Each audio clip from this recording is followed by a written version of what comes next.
perjalanan pernikahan Kristiani bukan ajang coba-coba. Tidak ada kata menyesal setelah memasuki pernikahan. Oh, saya menyesal karena ternyata dia tidak seperti yang saya bayangkan.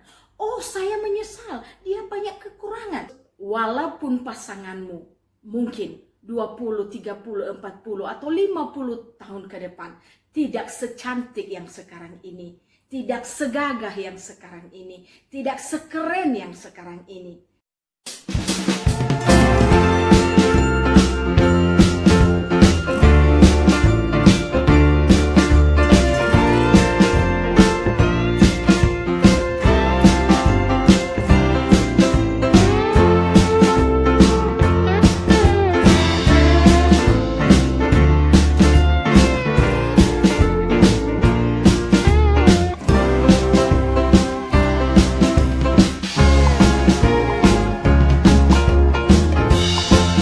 Hai, Shalom. Kembali bersama saya, kita akan merenungkan firman Tuhan yang membahas tentang keluarga bahagia bagian yang ketiga. Tapi sebelumnya mari kita berdoa. Bapa yang hidup, Allah yang besar dan perkasa, di dalam nama anak-Mu Yesus Kristus, kami bersyukur Tuhan memberikan kami waktu kembali untuk membaca dan merenungkan kebenaran firman-Mu. Kami memohon Roh Kudus yang menolong kami. Dalam nama Yesus kami berdoa dan mengucap syukur. Amin. Ada banyak cara orang merangkai dan mendefinisikan arti cinta melalui kata-kata. Les Perret 3 mengatakan bahwa cinta itu adalah campuran aneh dari hal-hal yang bertentangan. Khalil Gibran mendefinisikan bahwa cinta itu sebagai kebebasan di dunia, karena cinta itu mampu membangkitkan semangat-semangat, hukum-hukum kemanusiaan, dan gejala alami pun tak bisa mengubah perjalanannya. Lalu Salomo pun mengatakan dalam Kidung Agung, cinta kuat seperti maut. Tentu banyak lagi yang lain definisi-definisi tentang cinta yang coba dirangkai oleh setiap insan yang ada di dunia ini. Ternyata tidak ada satupun definisi tunggal dari cinta yang mampu menyimpulkan pengertian cinta itu dengan sempurna. Karena cinta itu sangat kompleks dimensinya. Berbicara tentang hubungan suami istri, cinta pun tidak bisa diabaikan di dalamnya sebagai sesuatu yang mengikat. Dalam hubungan suami istri yang membentuk sebuah keluarga Kristiani yang menjadi miniatur kerajaan Allah, cinta yang ada di dalamnya tidak terbatas pada definisi cinta yang hanya terbatas pada rangkaian kata-kata saja. Oleh sebab itu, marilah kita mendasarkan apa yang kita renungkan hari ini dari pembacaan beberapa bagian ayat firman Tuhan. Yang pertama dari 1 Korintus pasal 11 ayat 11 dan 12. Mari kita baca. Namun demikian, dalam Tuhan tidak ada perempuan tanpa laki-laki, dan tidak ada laki-laki tanpa perempuan. Sebab sama seperti perempuan berasal dari laki-laki, demikian pula laki-laki dilahirkan oleh perempuan, dan segala sesuatu berasal dari Allah. Cinta dalam hubungan suami istri, keluarga Kristiani adalah bagaimana saya dengan suami saya, bagaimana bapak ibu dengan pasangannya mampu memahami, merasakan, dan mengenal cinta itu apabila sudah mengalami hidup dalam seluruh kepenuhan Allah. Oleh sebab itu, pernikahan Kristiani harus menunjuk pada satu pertanyaan. Apakah yang dikehendaki Tuhan dalam pernikahan? Menjawab ini, ada 4 hal yang harus dimiliki untuk memahami kehendak Tuhan di dalam pernikahan Kristiani. Yang pertama, komitmen bersama pasangan. Apakah komitmen itu? Yaitu komitmen seumur hidup. Tuhan membenci perceraian, itu jelas. Dan itu sudah kita bahas pada bagian yang lalu. Bahwa Tuhan sangat membenci perceraian. Perceraian Tuhan tidak pernah inginkan dalam sebuah pernikahan Kristiani. Itu artinya bahwa perjalanan pernikahan Kristiani bukan ajang coba-coba. Ya. Bukan ajang coba-coba.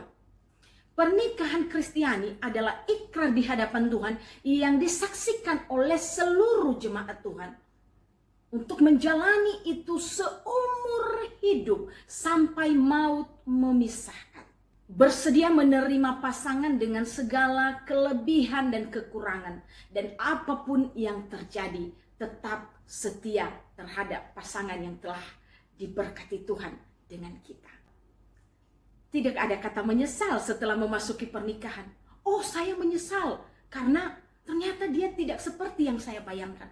Oh, saya menyesal, dia banyak kekurangan dan lain sebagainya. Ingat, tidak boleh ada kata penyesalan sesudah memasuki pernikahan. Walaupun pasanganmu mungkin 20, 30, 40 atau 50 tahun ke depan tidak secantik yang sekarang ini, tidak segagah yang sekarang ini, tidak sekeren yang sekarang ini. Karena apa? Itulah ikrar dan janji setiamu di hadapan Tuhan yang disaksikan jemaatnya. Oleh sebab itu jalanilah pernikahanmu seumur hidup. Lalu yang kedua, menerapkan kasih Allah, yaitu kasih agape. Apa yang diinginkan Tuhan dalam penerapan kasih ini dalam perjalanan pernikahan kita? Bahwa Tuhan menginginkan suami dengan istri menjadikan Yesus Kristus sebagai teladan kasih dalam hubungan pernikahan ini, dalam hubungan keluarga ini. Bahwa bukan untuk mencari keuntungan diri sendiri, melainkan kasih ini adalah kasih yang mampu menutupi kekurangan pasangan, kasih yang mampu menerima kelemahan pasangan, kasih yang walaupun apa yang terjadi, kasih yang penuh dengan kesetiaan sampai maut memisahkan. Walaupun gigi sudah rontok, rambut sudah ubanan, kulit sudah mulai tidak kencang, kesetiaan itu akan terus berlangsung dalam hubungan kita dengan pasangan. Karena apa?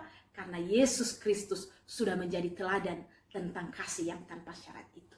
Kenapa Tuhan menginginkan tentang penerapan kasih agape ini? Karena pernikahan itu bukan tanpa masalah. Pernikahan itu akan menghadapi banyak masalah. Bagaimana dua isi kepala ini dengan latar belakang yang berbeda. Latar belakang keluarga, latar belakang pendidikan, latar belakang budaya, atau mungkin suku yang berbeda akan dipersatukan. Dan tentu itu akan menghadapi berbagai masalah-masalah dan tantangan dalam menjalani pernikahan. Maka kita harus ingat bahwa pernikahan itu bukan hanya hal-hal yang indah dan menyenangkan saja, tapi berbicara menghadapi dan menyelesaikan masalah di dalam pernikahan. Dan ketika ada kasih agape, setiap masalah itu bukan untuk menghancurkan, tetapi untuk mendewasakan dan untuk semakin saling menguatkan dan saling mengikat di dalam cinta satu dengan yang lain. Perbedaan pendapat tidak bisa dihindari, pertengkaran pasti, bahkan perdebatan itu pasti ada dalam hubungan sebagai suami dengan istri. Tapi lagi-lagi, kita tidak hanya berbicara tentang hal-hal yang indah, tetapi bagaimana menghadapi dan menyelesaikan masalah itu dengan dasar kasih Allah, yaitu kasih agape, kasih yang tak bersyarat. Perceraian, KDRT, perselingkuhan, pernikahan yang karena hanya status saja, itu bisa terjadi, termasuk di dalam keluarga Kristiani. Lalu bagaimana kita mengantisipasi itu? Oleh sebab itu, mari kita praktekkan 4 kata yang mudah-mudahan bisa menolong kita untuk menerapkan kasih agape dalam hubungan dengan suami istri. Yang pertama, katakan kepada pasanganmu, I love you. Atau mungkin kita merasakan kita melakukan kesalahan. Tidak ada masalahnya atau tidak ada salahnya ketika kita bicara, mengatakan kepada pasangan, I'm sorry, please forgive me. Itu yang ketiga.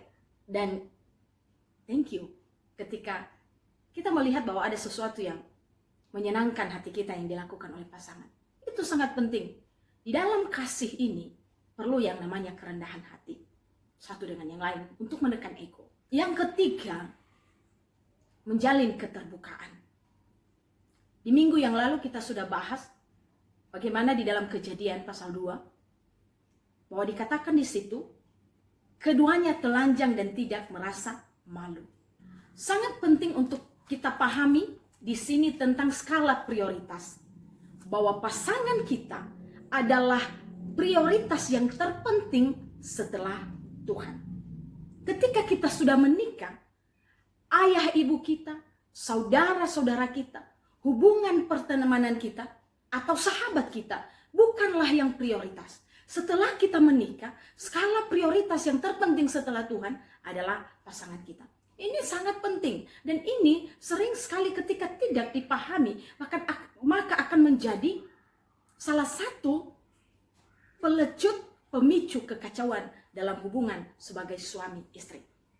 Ketika suami tidak bisa membedakan bagaimana memperlakukan keluarga setelah menikah dan sebelum menikah. Atau begitu juga sebaliknya dengan istri. Bahwa ia tidak bisa membedakan bagaimana memperlakukan orang tua dan saudara-saudaranya setelah menikah dan sebelum menikah.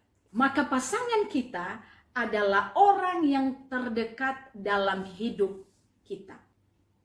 Pasangan kita adalah tempat curhat kita. Pasangan kita adalah teman kita untuk merenda dan merencanakan masa depan dalam keluarga kita. Pasangan kita adalah teman kita mengelola keuangan-keuangan kita. Pasangan kita adalah teman kita berdoa. Pasangan kita adalah sekali lagi orang yang terdekat. Keterbukaan ini Bapak Ibu sangat luas aspeknya dan dalam segala hal. Dan di dalam keterbukaan itu yang paling penting adalah komunikasi. Yang terakhir, yang keempat adalah melibatkan Tuhan di dalam pernikahan. Minggu yang lalu juga kita sudah membahas bahwa Allah yang berinisiatif terbentuknya sebuah keluarga atau terjadinya sebuah pernikahan. Dan di dalam 1 Korintus pasal 11 ayat 3 mengatakan bahwa kepala dari tiap laki-laki adalah Kristus, dan kepala dari tiap perempuan adalah laki-laki, dan kepala dari Kristus adalah Allah. Lalu Mazmur pasal 127 mengatakan bahwa sia-sialah usaha orang membangun rumah jikalau bukan Tuhan yang membangunnya. Itu artinya bahwa dasar dari segala sesuatu dan tujuan dari segala sesuatu adalah Tuhan, bukan yang lain. Menikah bukan hanya sekedar seks. Menikah bukan hanya sekedar status. Menikah bukan hanya sekedar untuk mencari keturunan dan tujuan-tujuan yang lain menurut duniawi. Menikah tujuan utamanya adalah untuk memuliakan Tuhan. Keluarga Kristiani adalah miniatur kerajaan Allah yang mencerminkan kehadiran kerajaan Allah di muka bumi ini.